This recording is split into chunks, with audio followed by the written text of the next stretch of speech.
On day 2 of World War II, September 2nd, 1939, the German invasion of Poland continued, with the Wehrmacht pushing further into Polish territory. Here are the key events that occurred on this day. The German military advanced deeper into Poland, utilizing the highly effective Blitzkrieg tactics introduced the day before. Panzer, or tank divisions, and motorized infantry continued their rapid advance, while the Luftwaffe, the German Air Force, bombarded Polish cities, military installations and infrastructure. The Polish army, while mobilizing, struggled to defend against the speed and coordination of the German attack. Polish forces, spread thin across various regions, faced difficulties in organizing a unified defense. Despite being overwhelmed, the Polish army put up determined resistance in several areas. There were isolated but intense battles as Polish soldiers tried to hold their positions.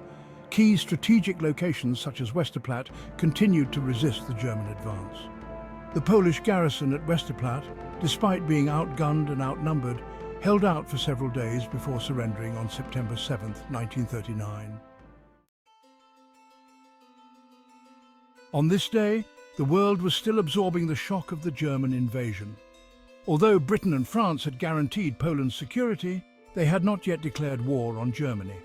Britain and France issued further warnings to Germany, demanding that it withdraw from Poland immediately, but no direct military action was taken on September 2nd. In the United States, President Franklin D. Roosevelt called for the belligerent nations to avoid bombing civilian populations, a plea that would largely go unheeded as the war progressed.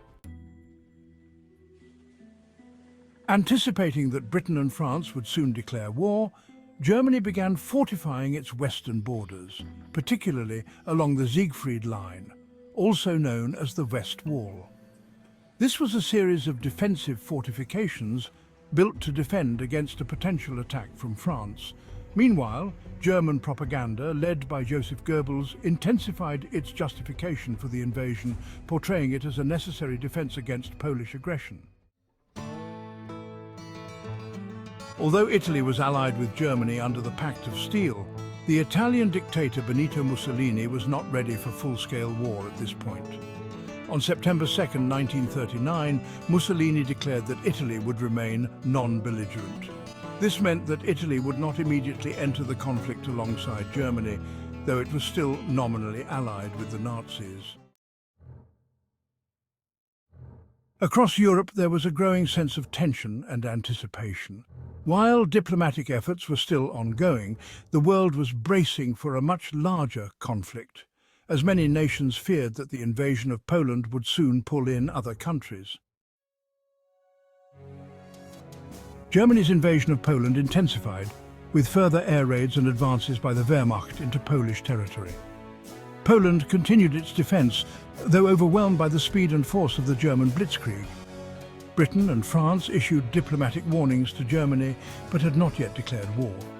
The world was on edge, expecting wider conflict to break out, especially as Germany prepared for the likelihood of war with Western powers. By the end of September 2, 1939, war had engulfed Poland, and the rest of Europe was on the brink of being drawn into the conflict.